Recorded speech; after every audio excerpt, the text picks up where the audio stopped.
All right, welcome everybody. Welcome. Speakers, do you have microphones? Okay, we've got microphones. Fantastic. I'm really excited about hearing from you and just tickling a little bit of your minds. I think I want to start us off.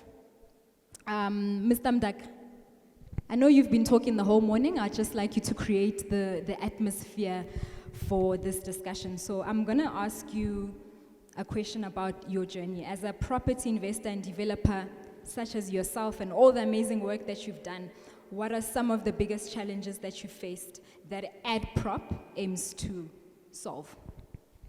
Good morning once again. Little bits, good morning once again. There we go.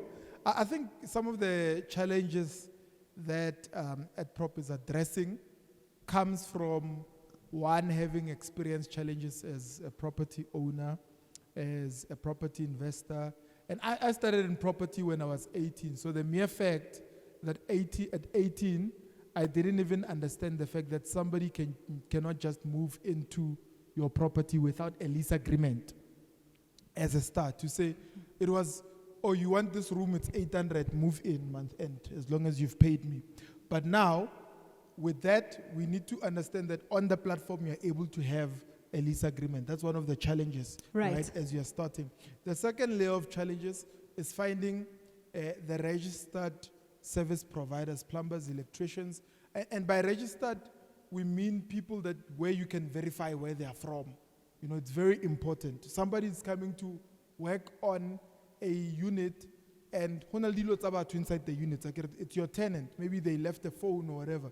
Now the phone has disappeared and you don't know how to trace this person. So on the platform, I realized that's one of the challenges that you're solving. And of course, if you're scaling a business, part of the challenges that you are facing is raising funding to be able to do your projects. On the platform, we are going to be introducing a feature where you can apply for a loan or apply for funding to now grow your property investment. I love portfolio. that. Let's give AddProp a round of applause. That's great. So that's in development, but we're mentioning it because it's inevitable, you know. Nobody can stop it. Yeah. Nobody can stop it even... No, it's too late. It's too late. All right, let me move on to Sane. We heard from Linda Gutle about what a conveyancer does and where the audience for first-time property buyers, what you basically offer as a service. Now, when you're looking at your process, when someone has come to you looking at sale agreements, transfer documents, what are some of the common legal red flags that people often miss, especially first-time buyers and first-time sellers? I'm sure you've seen a lot. I just want you to share this with this audience and let them know about some of these red flags and things that you've seen that they should look out for. I was thinking in the week and I thought to myself, who came up with an idea that a property can be sold via an affidavit? There is a common thread whereby buyer, seller, they're at the police station, money exchanges hands, there's an affidavit. That is not a sale agreement. The requirements for a sale agreement say it must be an agreement, i.e. there must be a buyer, there must be a seller, there must be a property description, there must be a purchase price. An affidavit is an individual document whereby one party is binding themselves. It means nothing. I don't know whether when people take it to the police station, it feels like it's stronger. That's the thing. But it's not. In fact, it's worse. It's nothing. So maybe if you're going to take anything from me today, please do not do it. Find a sale agreement, whether you go to CNA, whether you contact us. When you sign that sale agreement, make sure that the seller isn't it the seller, because there's a lot of impersonations that we see. If you are buying from Pabi, but when we do a deed search, Pabi is 80, there is a problem. Pabi, do you have power of attorney? Is that, are you selling on behalf of your mom? Ah. What is going on? So we look out for those things to say, and we can feel it, just 2 minutes, to say, I've never seen a property in Midrand being sold for 200,000. Already my gut is up and I say something is suspicious. And these things happen. They happen on a daily basis. We're still trying to figure out whether it's lack of access to information or people are just gullible, but a sale agreement is binding them. You cannot buy property as if you are buying bread. It needs conveyancers. It doesn't need your uncle who's an advocate. It doesn't need your brother who is an attorney. It needs a conveyancer, someone who's qualified only to deal with immovable property. Thank you so much for that. I hope you guys are taking notes and you know some of the red flags that you should also look out for. I want to hand over to Masego. Masego, you're a realtor, you've been selling properties here in SA, you've been doing some work in Dubai as well and selling properties in Dubai too. I just want to ask you some questions regarding investing. When it comes to investing, there's always the element of risk. What are the most common mistakes you see first-time property investors making, and how can they avoid them? So people who are here with us today. Dumelang. Witness, I grew up in this church. Oh, yeah. Yes. Wow. Ke bone Wow. Moruti Lenong somewhere, Moruti ke ole. Hi everyone. I'm This is actually amazing. I'm born and bred here. Mo Kagiso ke mo gae, le kae? Ke teng. I'm so happy for the opportunity. Thank you, witness. I can see why they're fighting you. So, Babi, back to you. Investing in property, I think the question that I get often is it really an investment? You know, what are the common mistakes? And it depends, right? I think a lot of first-time home buyers are excited. You know, they overlook things. Tabatadi affidavit, you know, going to a police station to write that you have bought a property from someone. The minute a first-time buyer is approved, the first mistake is they don't do their due diligence, right? Where are you buying? What is the potential growth of that town? Like Kagiso, everywhere we have things called growth nodes, meaning what is the potential growth in that community? 2012, Kagiso Molitleling, 2012, I get late. And then there's something else coming, Ngarekele Ratong Mall or something, but I know there's a development coming. I can see most of you are nodding. Those are the things that you look at as an investor, right? Don't make the mistake of investing somewhere where there is no potential growth or you don't know the potential growth around the community. So people don't do research. That is the biggest one. Wabana how you go check as you uketa bribe peg. Kuri motla by 10, I 10. Kuri le marapo batlo check anama. But when you're buying a property, you don't do research like that. You have to do research. Potential growth, what is the security in that area? Do they have security issues? Is there crime in that area? Because it's going to affect your investment.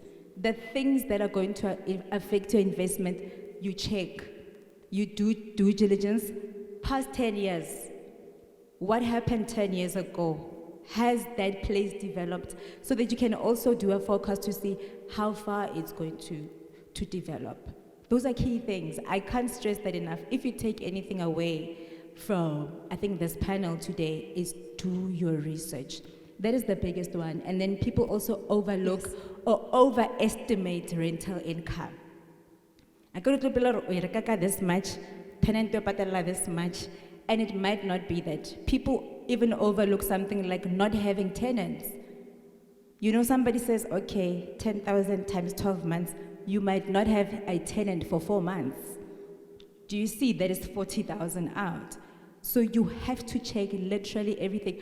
Don't overestimate the rental income because most people buy so that they can rent out the property. What are the things that are going to affect the tenant who lives there? Like I said earlier on, the crime. So do your research. That's the biggest mistake. Transfer costs when you're buying a property. And people say, there's always something hidden. Realtors hide things, lawyers hide things. No, you didn't check. You have to do your due diligence. But then, here's everyone. Ask all the questions that you need to ask, be it from a conveyancer, from somebody in the banking sector, but research, research, research. Thank you, Masego, for that. That is so important. You need to do your research with anything where you're going to be popping out money. So it's very, very important. I love the example that you used. Moloko, I want to move on to you. There's people who are sitting in this audience here who are thinking, I have messed up my credit record, maybe I'm even blacklisted, maybe I have done this, so how would I start? So I want you to firstly just speak to us about what a credit repair specialist actually does.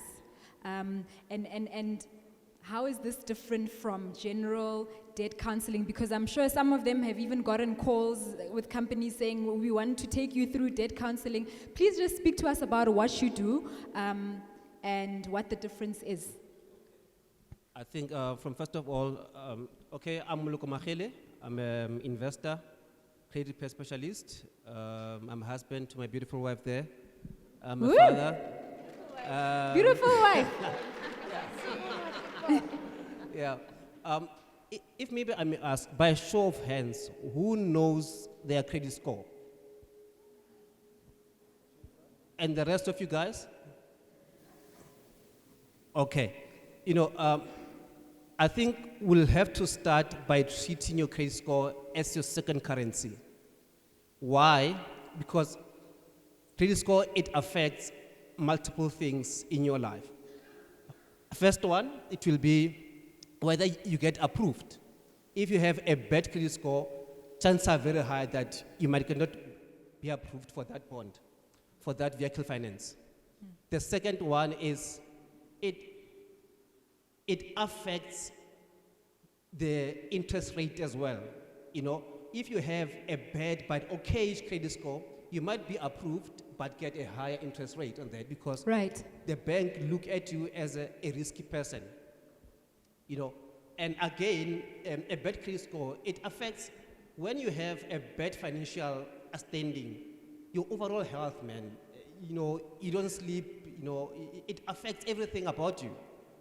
So it's quite important to be on top of your financial well-being, not as when you want to buy a house, as an ongoing matter, because for most of us black people, we want to fix as we want to buy a bond, we want to buy a house, we want to buy a vehicle. That's when you come to us and say, Moloko, I want to buy a house in like a week, and it doesn't work like that. It's a process. You messed up your credit over a long time, and fixing is not an overnight. And then one most important thing again is, if you ever get someone who will say, I will remove your bad payment record, that's a lie. The payment record stays on your credit profile for at least 5 years, and some 7 years. So no one can just remove that. So don't be scammed. To your question, ma'am, as credit repair specialist, what mainly I do, I take your hand, I advise you on what to do and not to do in order to improve your score. I give you tools, and again, I'm able to engage creditors on your behalf in terms of getting the discount on settlements, getting prescribed letters on your debt, which must be written off. So in a nutshell, that's what I do. I help you to improve your score in order for you to get that bond, that house, in order for you to get a better interest rate. And then the debt counselor, what they do basically, they come in when you are over indebted. That's actually a mechanism that is implemented by NCA, where it helps consumers to actually alleviate the indebtedness, over indebtedness. But one thing I've recognized is that so many scams are out there, and the legit debt counselors, they will call you and say, I'm from this company, witness, I want to help you to reduce your monthly installments. they don't tell you that you're actually going into a debt review. You know, as much as a debt review can be a good thing, but it has the cons as well. You know, you won't be able to take further credit when you are in debt review. You must know that. So as you go into debt review, you must know that you won't be able to take further credit until you go out of debt review. Thank you very much. I hope I've covered everything. Eh? You've covered everything, and I'm actually thinking I'm going to be giving everyone invoices at the end of this event, because the things that you're sharing here, like I mentioned to you earlier on, this is very powerful stuff that everybody should know. Thank you for that. I want to move over to Witness and handle areas of financing and funding. Witness, when we're looking at those who are looking to move from buying existing properties, they've got existing properties and they want to develop new ones, just share with us what are some of the financing options that are available that you know of? That's a good question. I think one thing you need to understand is that the property industry is the bank's biggest business. Say that again. The property industry is the bank's biggest business in the country. If there's one business that the bank banks on, is the property It's industry. property, yeah. Right? So if you already have your property, you either live in it, you've got building plans on the property, if you've developed rooms, you've got building plans for those rooms, understand that the bank is now your biggest friend. And what do I mean by that? Before we even get into you already owning it, the mere fact that you have a pay slip and you have an intention to buy a property, because the property industry is the bank's biggest business, they're ready, more than ready to give you a loan to buy a property.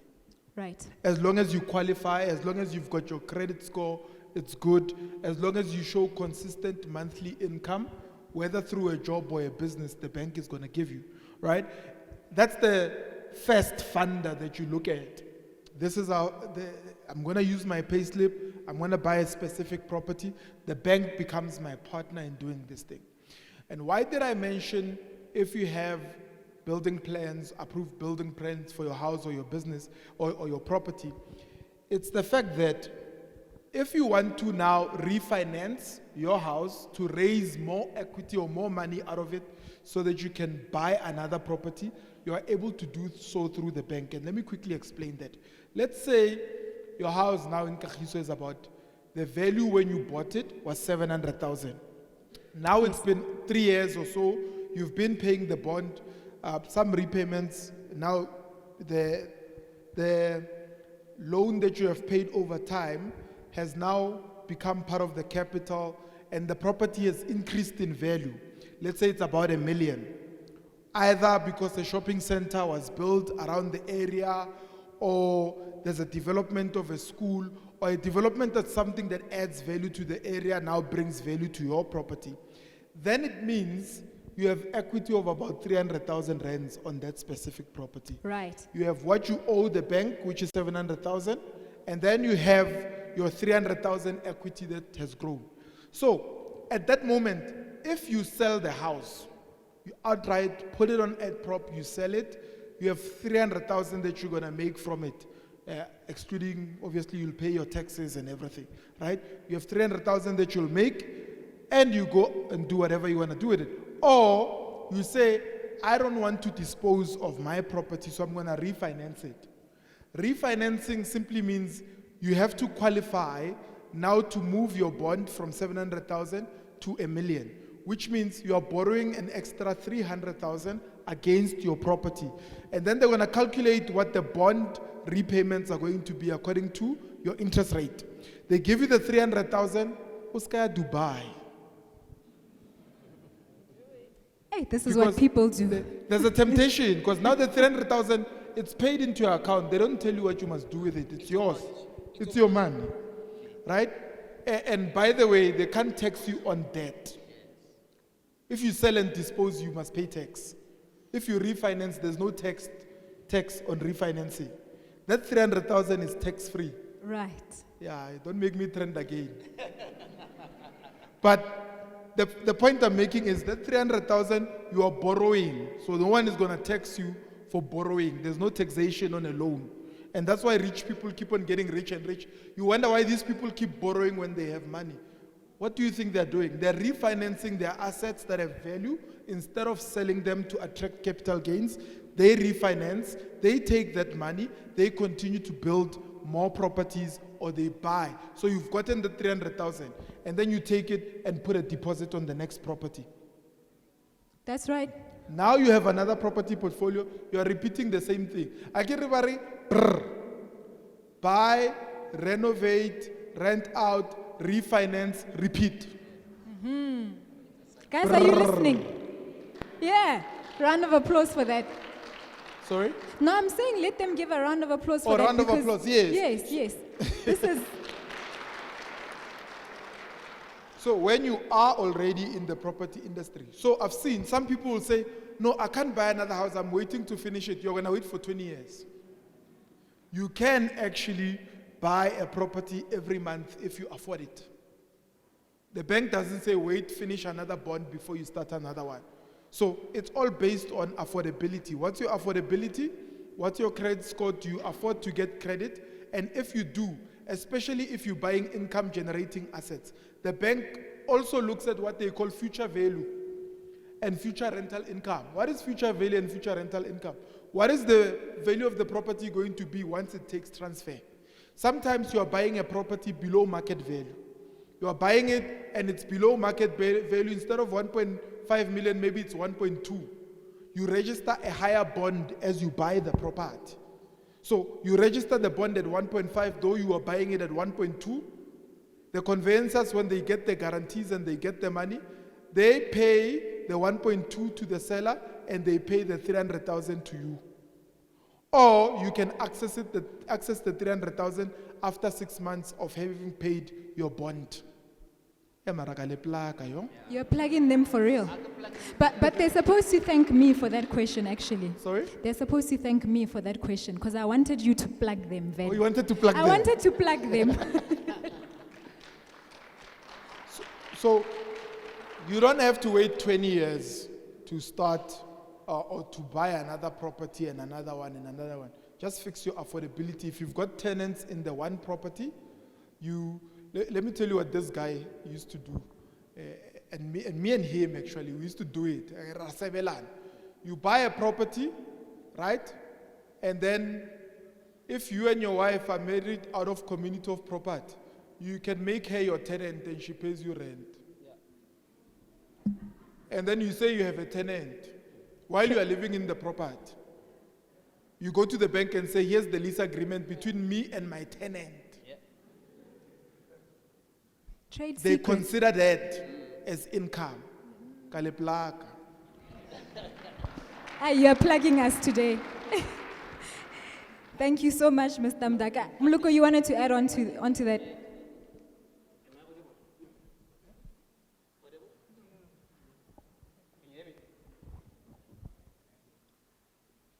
Okay, I think just to add on witness, the banks mostly they will look at track record of at least 6 months.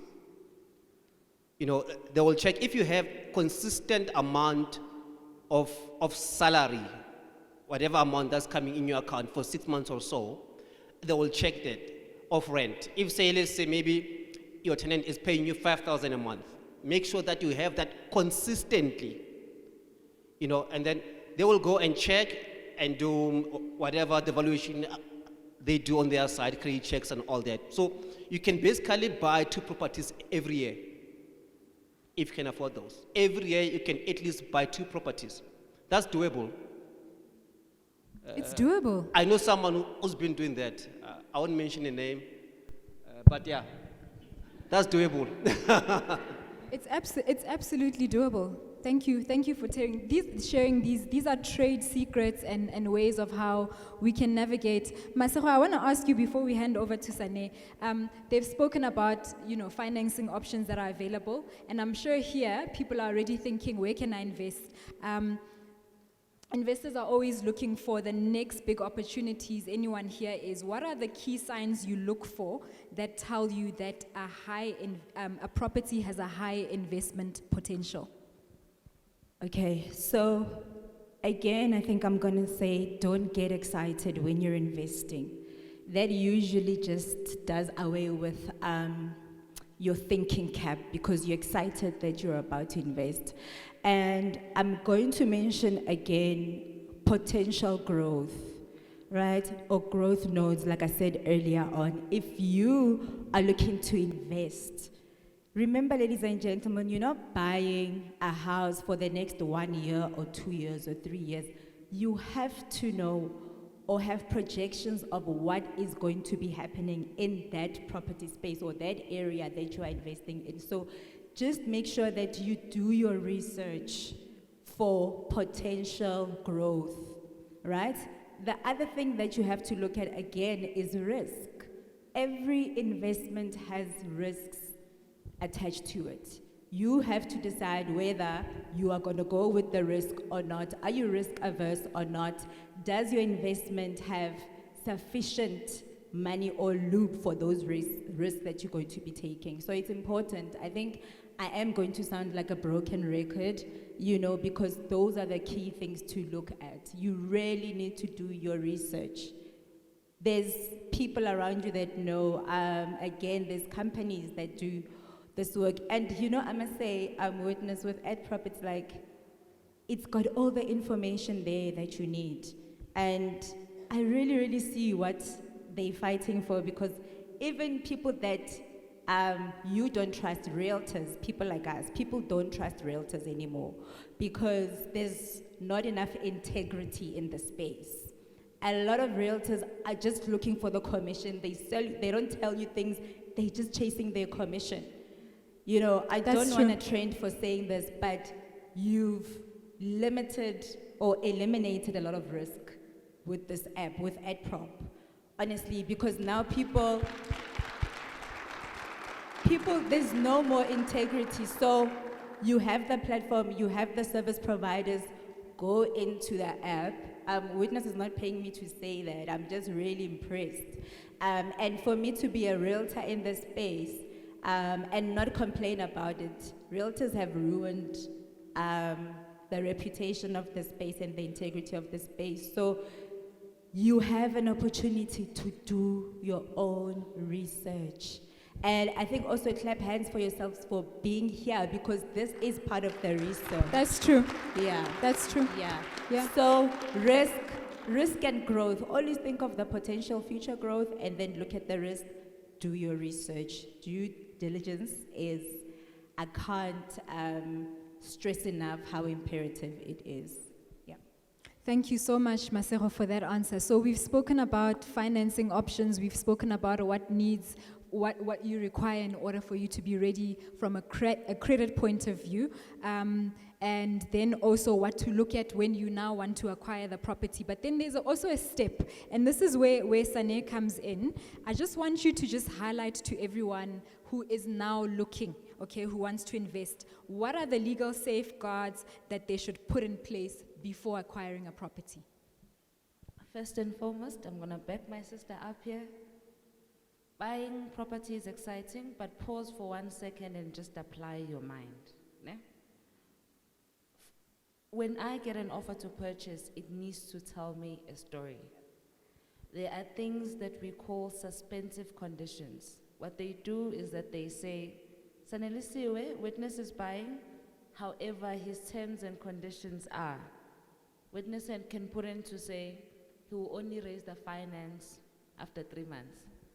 I can't send him a letter of demand. I must wait.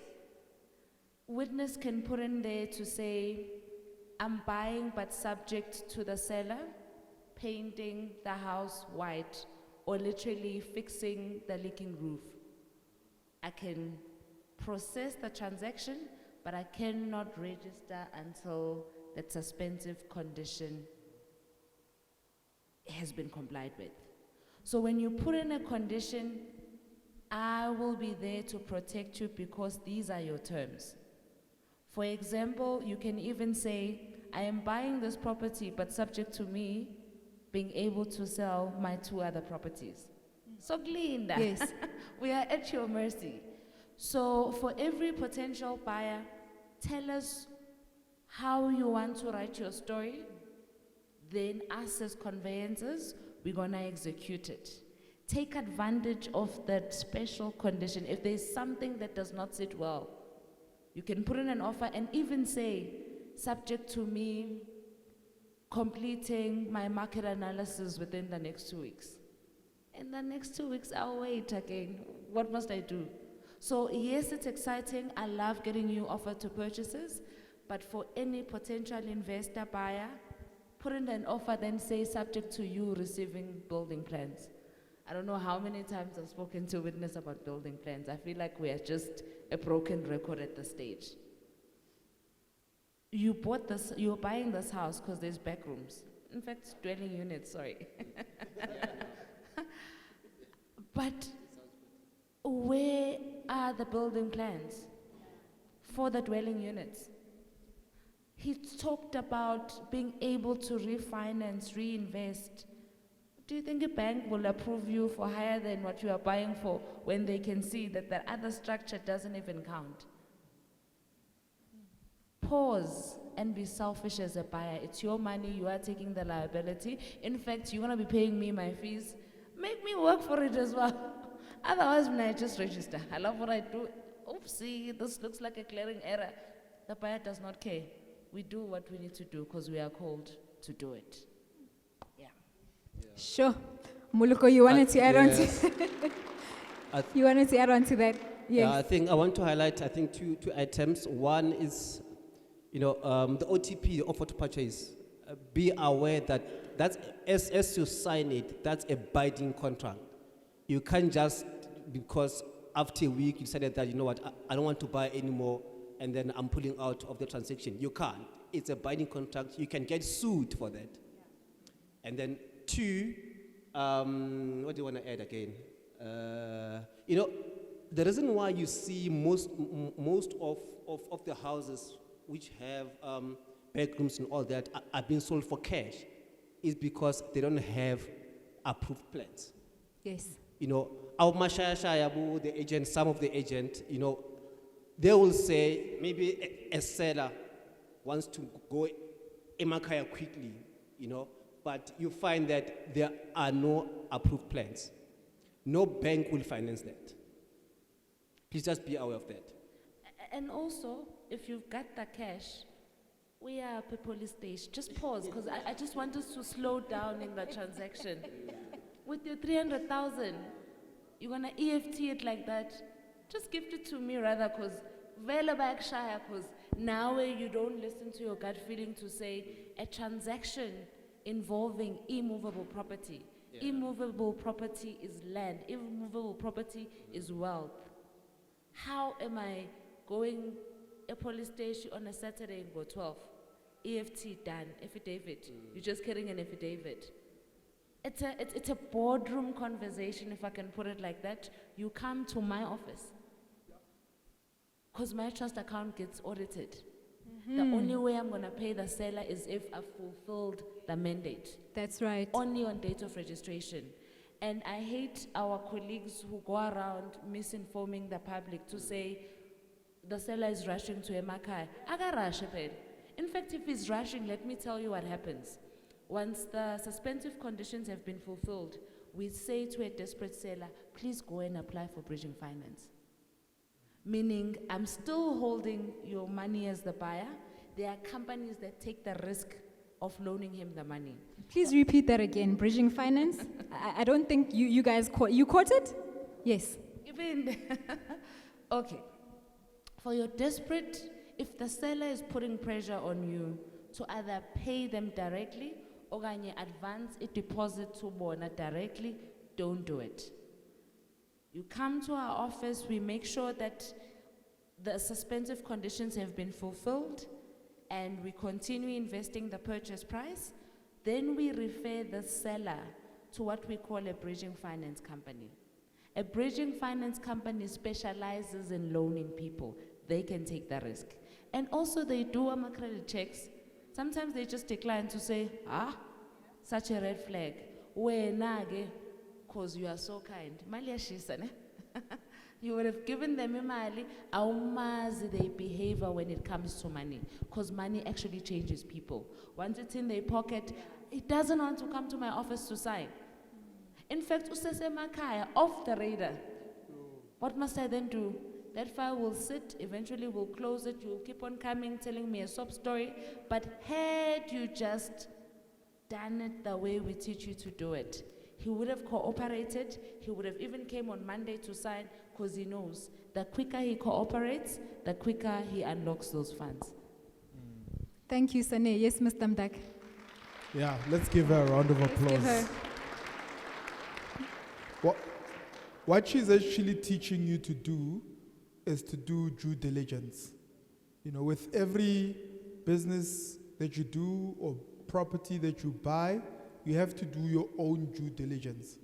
And I just want to touch on this important thing. Most of the time, a conveyancer is appointed by the seller. The seller will say, I'm selling this property, my conveyancer is so and so.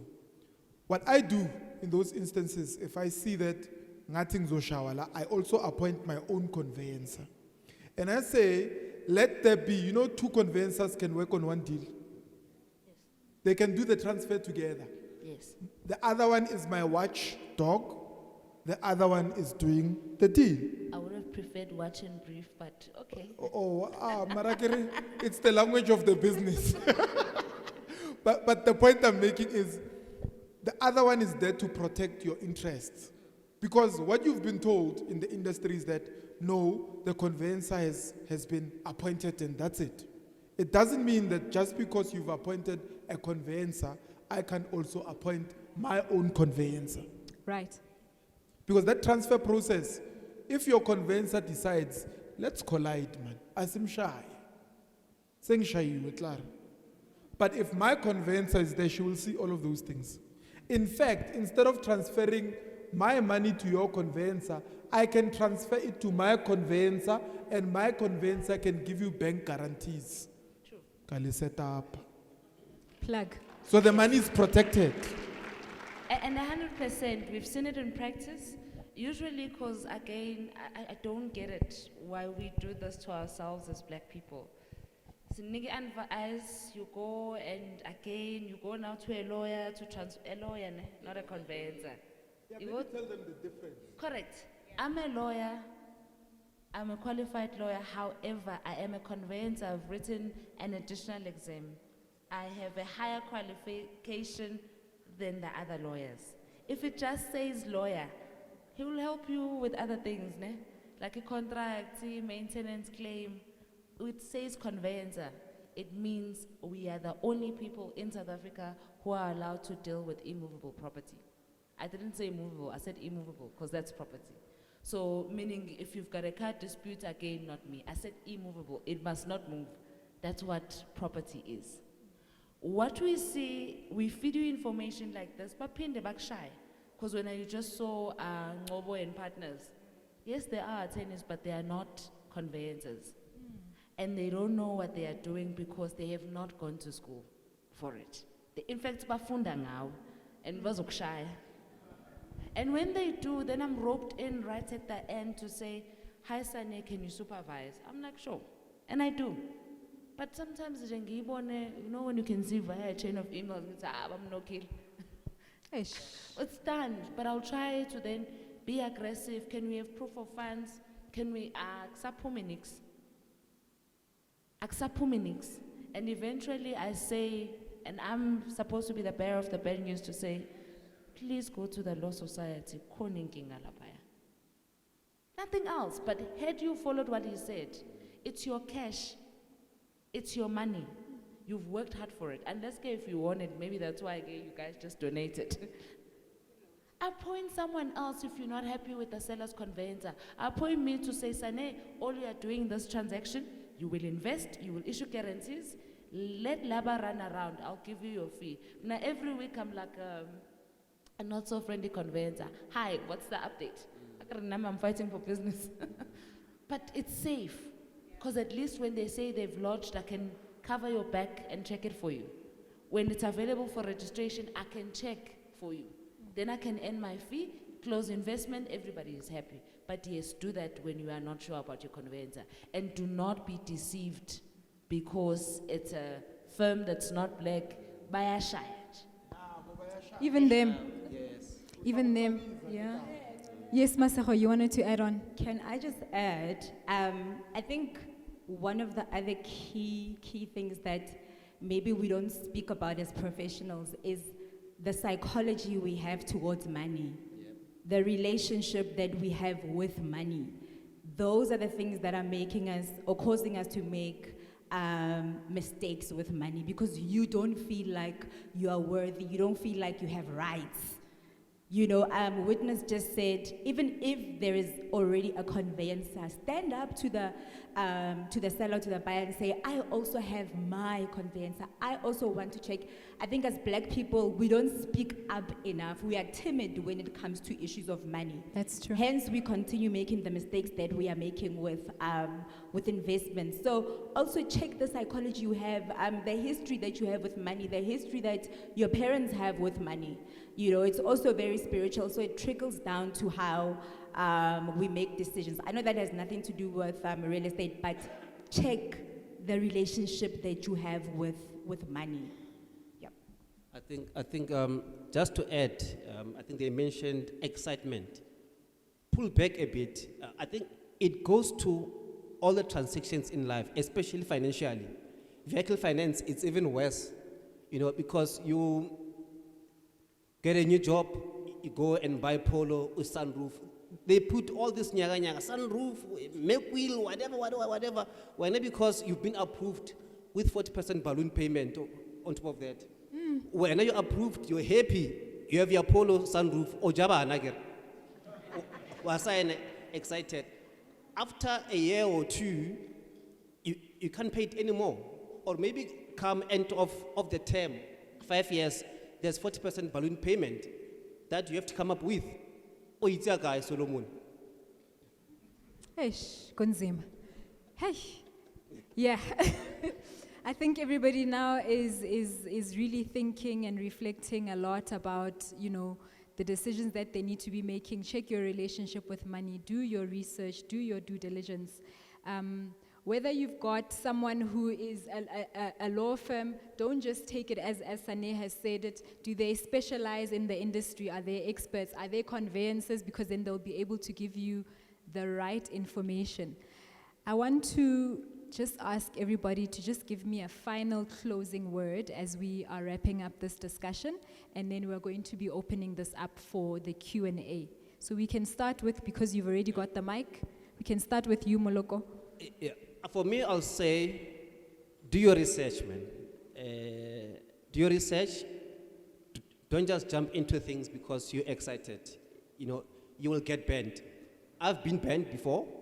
He has been banned before. I believe all of us here have been banned, you know, so be careful. And the other thing that, you know, start, man. You know, just start. You know, you will learn some of the things as you go. You're gonna get banned. I won't gonna lie to you, say you'll learn everything. No, you're gonna get banned, but start. You will learn as you go. Thank you. Thank you, Moloko. I'm just going to echo on that. I think I've said the key thing, do your research. The same way that you check the person who liked your partner's picture and left hearts, and why is she liking so many times, and you also following this girl back. We spent more time researching frivolous things, honestly, and that's just on a light note. However, do your research and go on AI, go on Google, search what is an OTP. Maybe you've heard that word being swung around, an offer to purchase. You can read what it means, you know, suspensive conditions. What is that? What does it mean? Research things pertaining to real estate. Even before you go and meet a professional, do your own research. We can't stress that enough. Do as much research as you can. Always check on the potential of the investment, the potential growth, even for years to come. Yeah, thank you. Thank you, Masego. Thank you, Pabi. In closing, I just want to try and wrap it up. Maybe let me give you again just one important thing. Estate agents, attorneys, we all have what we call fidelity fund certificates to avoid being knocked out. Ask me, Sanelisiwe, can we see your fidelity fund certificate? For us attorneys, it's issued every year. Again, you can even take it one step further and say, can we see your letter of good standing? Every 3 months, Law Society says, Sanelisiwe, if it's older than 3 months, then it expired. Because things could have transpired between December last year up until now.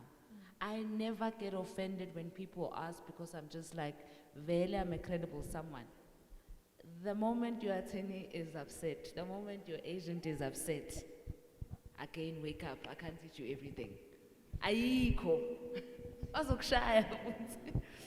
And then secondly, Witness touched on how other people are able to build this wealth and just buy by refinancing. He's quite right. But what he didn't tell you is how important compliance is for the bank to continue remortgaging the same house. I do bonds. Sometimes there's a special condition that comes in to say, Pabi has applied for a second mortgage bond, we approve, subject to her settling her rates of 200,000. Meaning, the money has been approved, Pabi can't touch it until she sorts out that. So property is actually a blessing that comes with responsibility. It's an asset that just requires you to treat it right. Do not pick up bad habits of not paying AMA rates. Dwelling units, please, building plans. We've seen it all. It will cause you, it will delay you. In fact, it will depreciate the value of your property. Imagine spending money, but you can't get your money out. But lastly, stop being emotional when you are making serious decisions. We see a lot of investors saying, I'm not gonna buy that because I wouldn't be able to live there. Hold on, already you are conflicted. Are you buying to live there or are you buying to rent out? Just pause for a second and just take your emotions out of it, because a sober-minded decision has, from what I've seen, always pans out better than an emotional decision. But lastly, what my sister said, yes, AddProp is here to try and help you. We are bringing you with professionals. We are making sure that you don't repeat the mistakes that we've seen our colleagues do. You don't respect the mistakes that we've done, because we've all been bent, but differently. Use it to the fullest, because even in the market, we have, I don't know if you've seen it, it's the first time seeing something like AddProp. First time as well. So it's a movement. Join in, engage with these professionals. They've thought it through, and we want to make sure that everyone is protected. Thank you, Sane. Round of applause to you, Mr. Mdaka.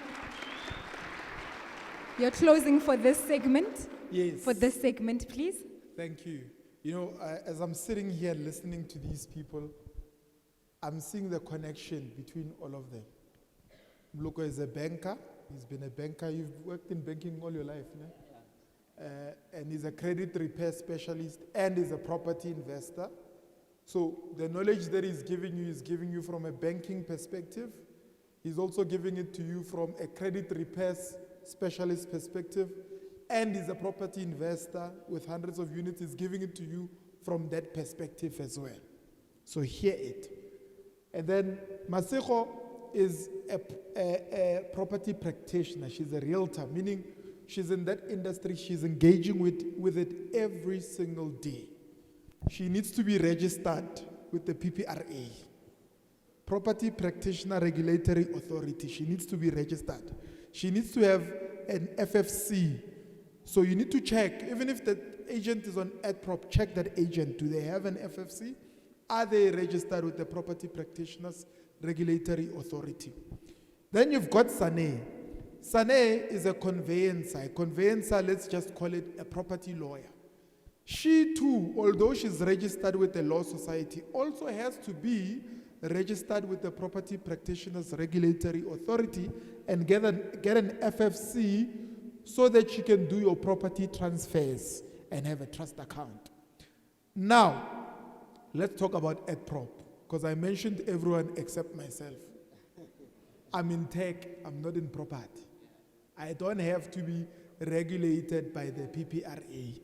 I know some educated people, they are trying to misinform you so that they discredit what we are doing so that you don't benefit from what we are trying to help you to do. There are people that are supposed to be regulated because they are dealing with your money, they are dealing with your transaction. Here, I'm what they call a connector. Ne? I get connected. So I'm a connector. So everybody on the AddProp ecosystem, they are being connected on the platform. It's not illegal to connect people. You understand what I mean? And it's built in such a way that you can benefit from the variety of the skills and the people that are there. You need to fix your credit, you'll find someone there. You need to fix or find a property, there's a realtor that's going to assist you to find it. You need to sell your property, there's a realtor that's going to assist you to sell it. They must be registered with the PPRA. You need to now transfer your property or have a bond registered on your property, because she does property transfers, but she also does what they call bond registration. Those people are here to assist you. They're on the platform as well. And then you have your architects, your engineers, your builders, your town planners, all of those people, geotechnical engineers, all of them. I can solve these things without reading because I understand the property industry, guys. There's no way we can build something knowing very well they're going to come for us. This is a very sensitive industry. Do you understand what I mean? So don't get deterred. Use the platform, check every professional, and make sure that you protect your money. We are here. AddProp is not going anywhere. It's going to continue to grow from glory to glory. Hallelujah. Amen. That's right. Amen. And it's going to continue to transform society and help black people also be part of the economy. White people are in the economy. We are going to merge with them. We are all going to work together and build a conclusive South Africa. Thank you very much. Thank you so much. Let's give our panelists a round of applause. A big, big, big, big one. Come on, guys. You can do better than that. Thank you so much for this informative session. This has been amazing. I'm going to hand over to Nyiko, who's going to be facilitating our Q&A, where we are giving you an opportunity. I'm sure some of you, because you've got some questions that you want to pose to some of our panelists. So we are going to have our team walking around with microphones, and they will then give you an opportunity. Please make sure that you ask one question, because we want to give people an opportunity. And stand up and tell us who you are when you do. Nyiko, please come up and join us. Thank you very much. Thank you, ladies and gentlemen. This is my cue. I'm signing out. I'm handing over to him. This has been great, being your host and being part of this event. I'm now off to another one just like this.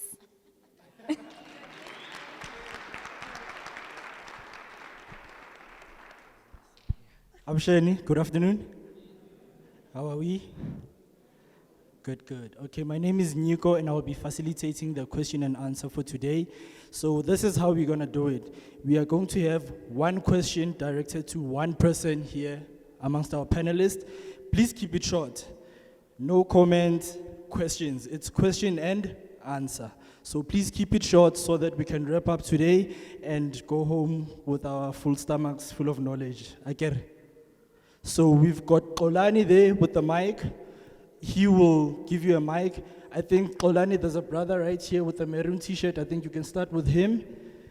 And then there is my sister there who will be second with the white t-shirt. And then we'll take it from there. Good morning, and thank you so much for such a valuable roadshow. Siyabulela, Mr. Witness. My question is directed to you. You said you are a connector. I just want to find out, because I'm a property manager, and I often struggle with getting good service providers because I'm sourcing them from Ekasi. So like I get people who don't do like a good job, which costs me a lot. So like you said, AddProp is not regulated by the PPRA or FFC. Is the due diligence on us as people who register on the platform to check on everyone who is there, or is it something that you guys do on your end to like check if everyone is registered with the PPRA, or just so we can navigate the space easier for people like us who really are serious with what we're doing? Thank you. Thank you. When you are buying something and you are using your own money, you need to do due diligence. And it boils down to you to do your own due diligence. Same as when you are purchasing any other product. Say, for instance, you are going to buy something at the mall, right? At the mall, you walk into a store and buy a t-shirt. Does the mall do the due diligence for you to know if it's fake or not? They don't. You do it yourself and you come back and say, that store, they sell fake. Right? So even now, you've got a variety of stores. AddProp is more like a marketplace. A variety of property practitioners from different companies as well as individuals are selling properties there. It's your duty to check, are you the owner of the property or are you the practitioner? If you are the practitioner, do you have a mandate to sell the property? Because that's another thing. There must be, every agent must have a signed mandate. You can't just sell a property without a mandate. So that's why we do these road shows. It's part of educating our consumers. It's part of protection for them as well. To educate you so that you know what the industry is about and how you buy a property and what is the correct process of doing so. So as we are a tech company, we're a technology company and our focus is technology. However, as a technology company, we understand the importance of the industry we are operating in, and we are going to share with you knowledge of how you can grow using the platform. But most importantly, providing a platform where these people can share their knowledge with you. And that's why we have, it's more than just money, YouTube channel. Every conversation that's here, we take it there. So when you want more information, you still have there to go so that you can gain insights on AddProp conversations. Amazing, amazing, amazing. Thank you so much, Mr. Mdaka. My brother, are you answered? Sure. Can we hand it over to my sister there? Power rising to everyone, and thanks Hello. to you, members of the panel, for allowing us to draw from your well of wisdom. My question is addressed to Mr. Mdaka. What is your advice to a mom who has a property that has accumulated debt through rates and taxes? The property is worth millions. It's worth $1 million rather. And she's sitting with this property. She wants to start a life, wants to start business, and wants to be in this industry, a property. What is your advice with this property that she currently has but doesn't know what to do with it? Because now you can't go to a bank. You bought the property cash, and now you're sitting with an asset that can give you money. But because you bought it cash, and we know in South Africa, when you buy things cash, it becomes, you actually not.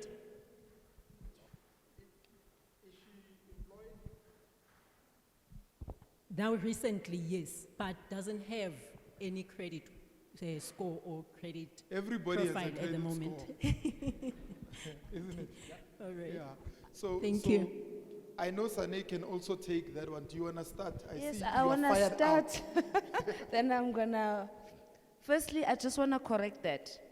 If you do buy a property cash, at any stage, you can mortgage that property.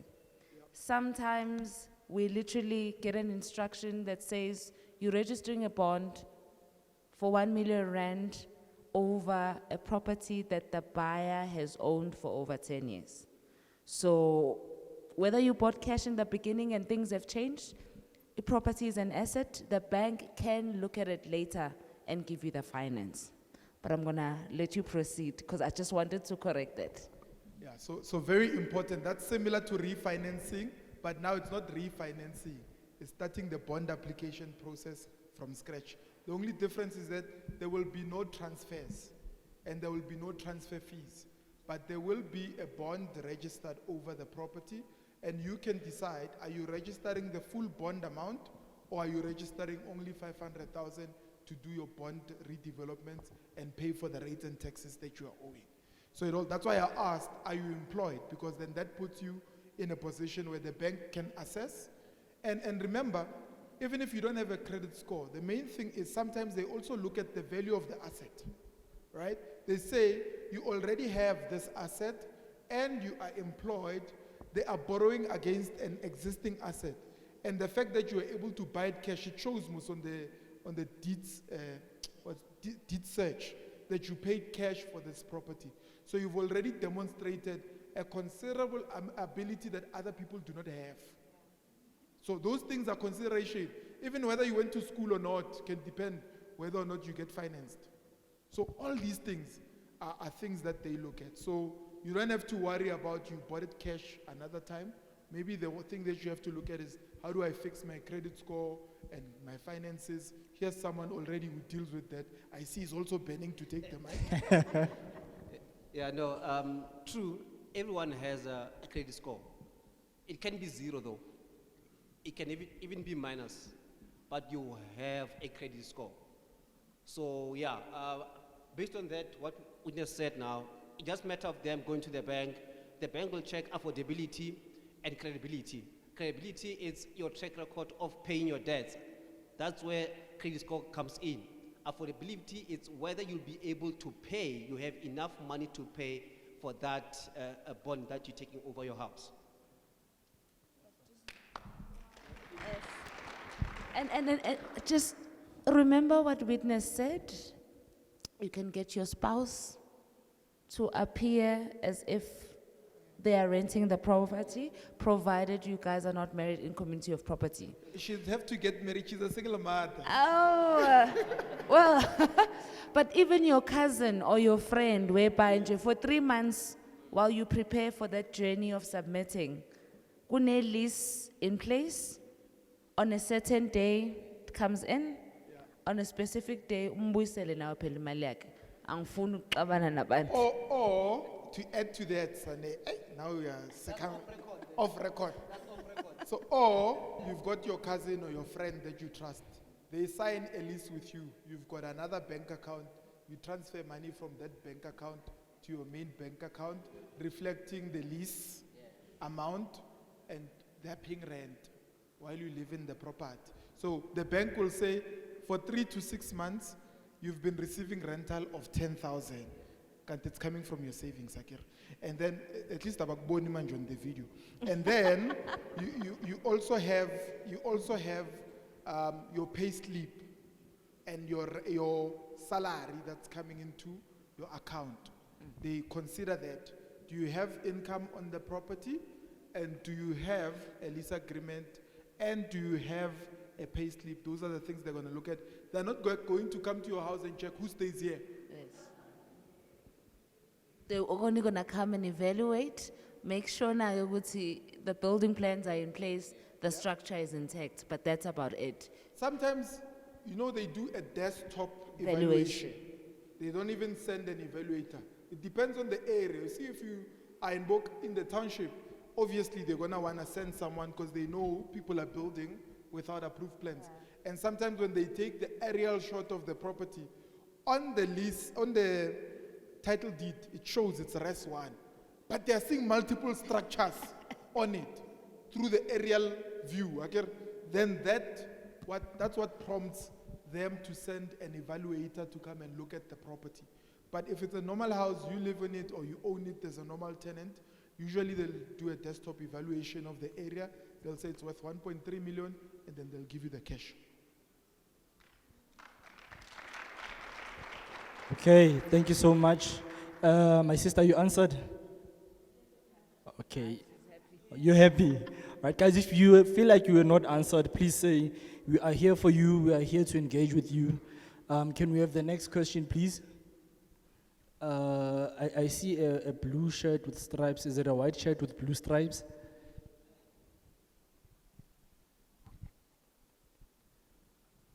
Dumelang batswadi, ka lebitso ke Malehlohonono.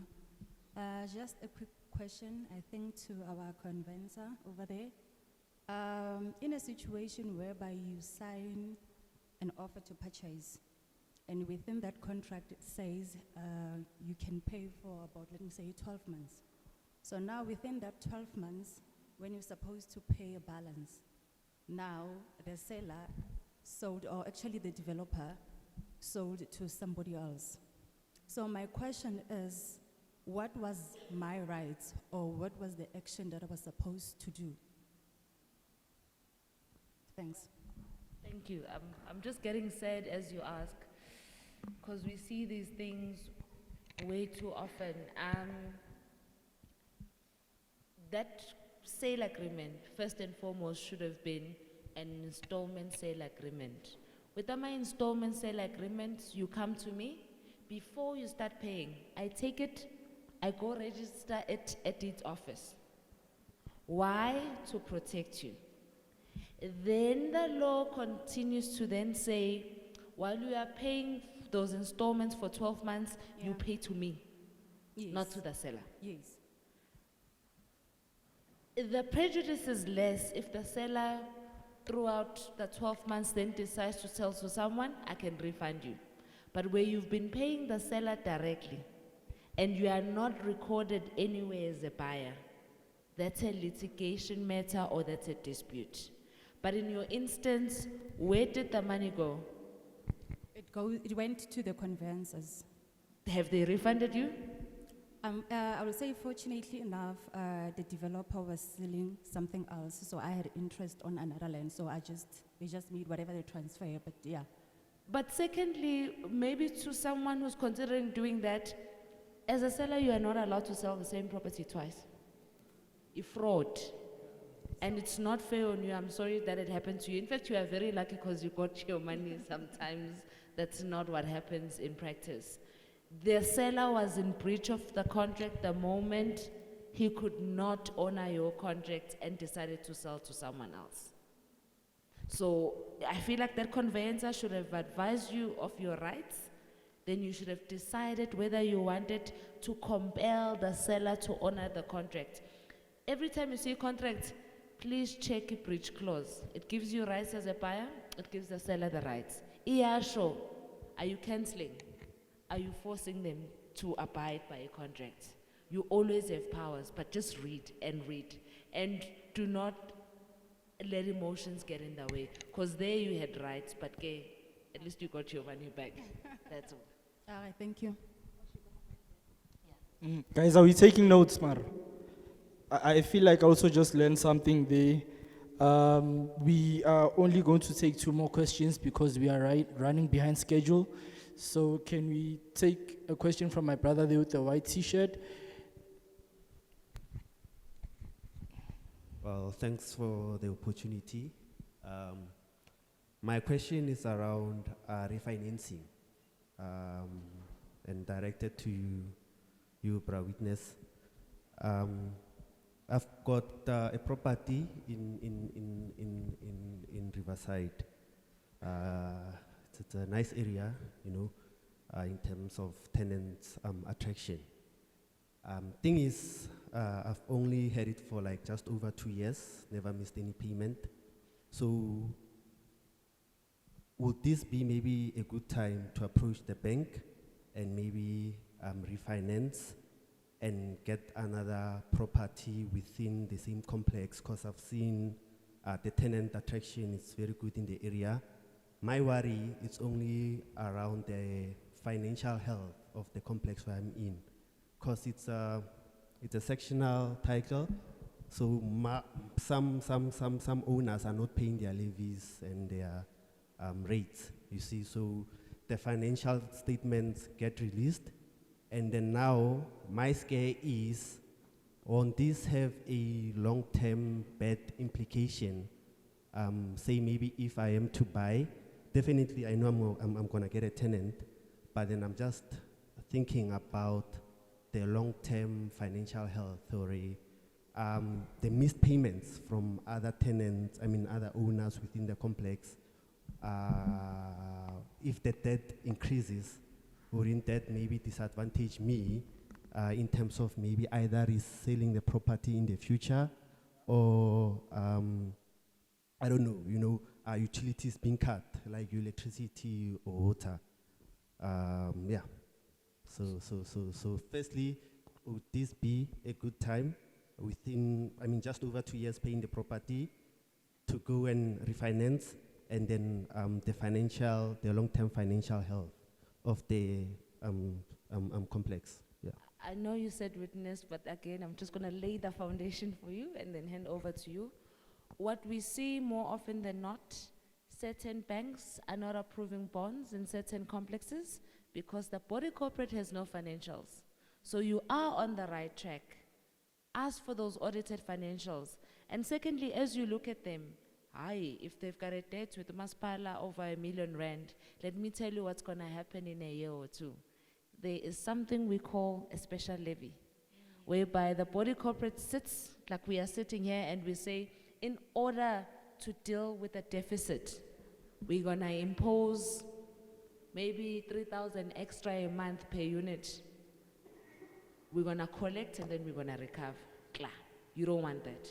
And the special levy is the most painful thing because when the debt was being created, you were not there. Manje, you are part of the solution. And it's a special levy, meaning it can be triple the normal levy, or it can even be double whatever it is. But when you were doing your finances, planning to invest in this complex, you thought about the rent, but you did not have projections for a special levy. So just continue, you're on the right path.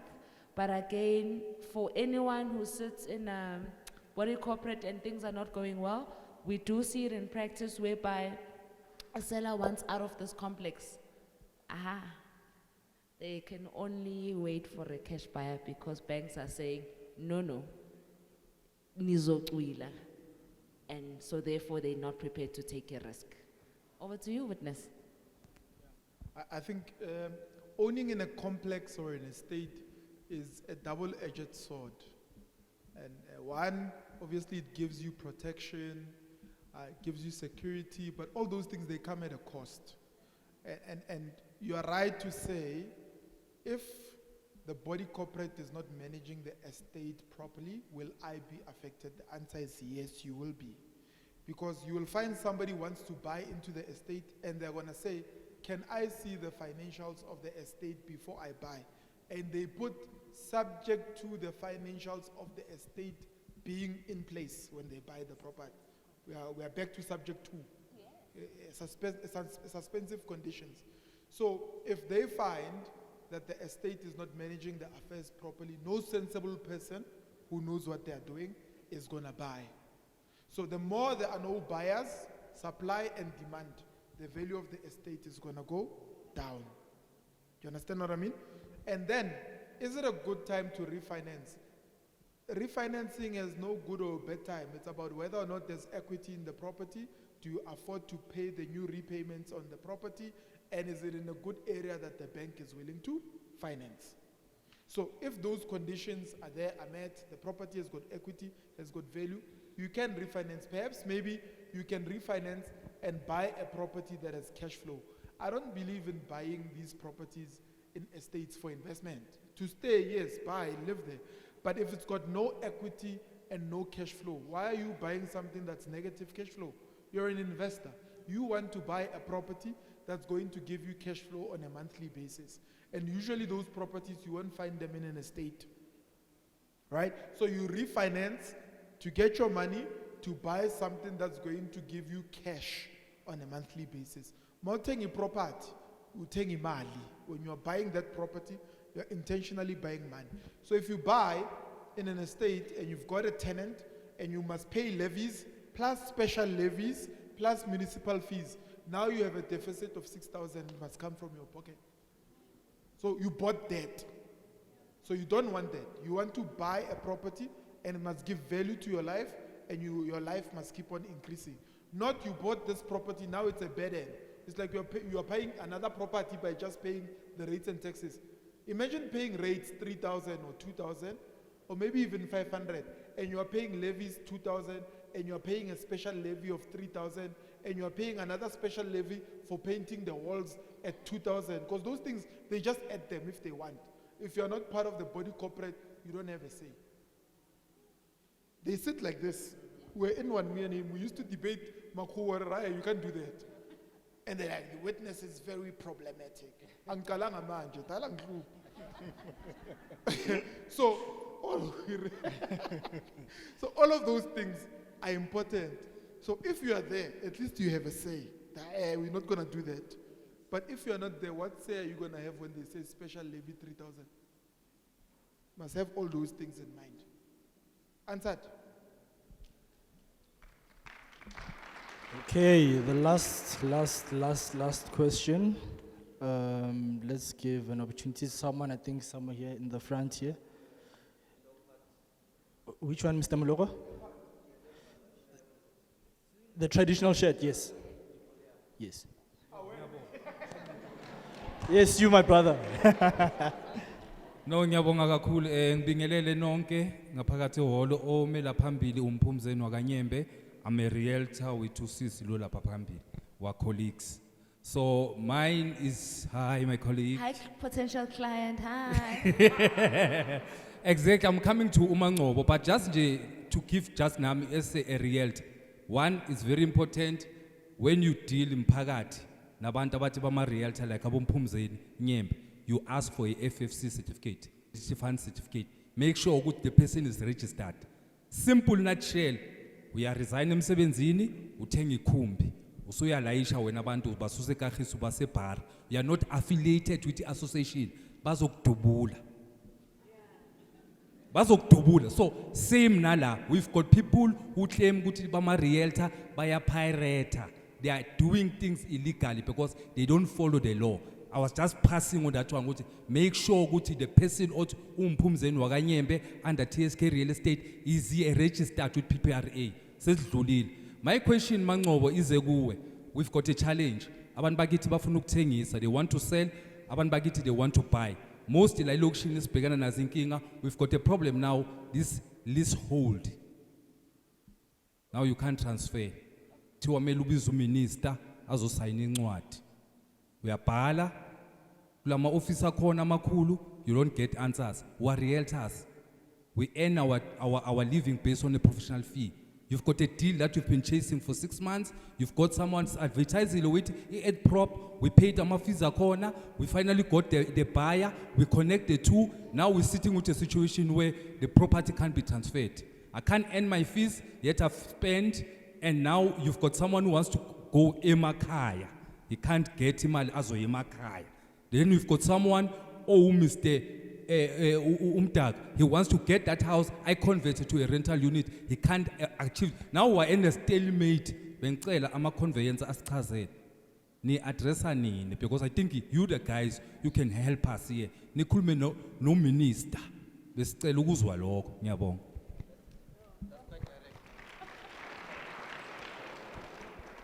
I think Ubudi, what he's asking, his question for someone who's not sure. So back in the day, in certain townships, our parents were given what we called a leasehold. Kwapaswa imthetho to say the leasehold can now be upgraded to a title. Emalokishini, ne? Then there's a case that happened, I think, beginning of last year. Yeah, Constitutional Court. It's a mafia Constitutional Court. Kwatwa lama leaseholds ayaqabanisa. Going forward, finally are treated differently. I definitely do not agree with that judgment because they are basing it on a family dispute. Kwakshone somebody, and then Balwa usis no putu, he's saying I'm the first male son, I must get the property. but Econ Court is not looking at it from a practical perspective. It's a conveyancing nightmare. All the other deeds offices, Butwam, except the one in Joburg, allows us to pass transfer if it's a leasehold. Linking is beginning now, it's like Protea Glen falls under the Joburg Deeds Office, our movie. I'm part of the Black Conveyancers Association, Black Lawyers Association. We are definitely boycotting because we are saying, what do you mean for a transfer to take place? Funding minister, advertising lindo 6 months. It's not worth it for me. Law minister, have you dealt with government departments? Okay. Minister, aganendaba futhi.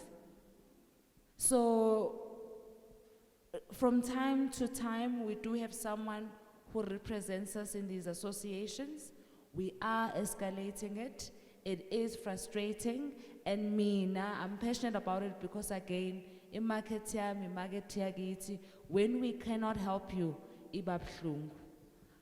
I'm hoping maybe in the next month or two, witness to address this. I confirm that there is now a resolution on a way forward.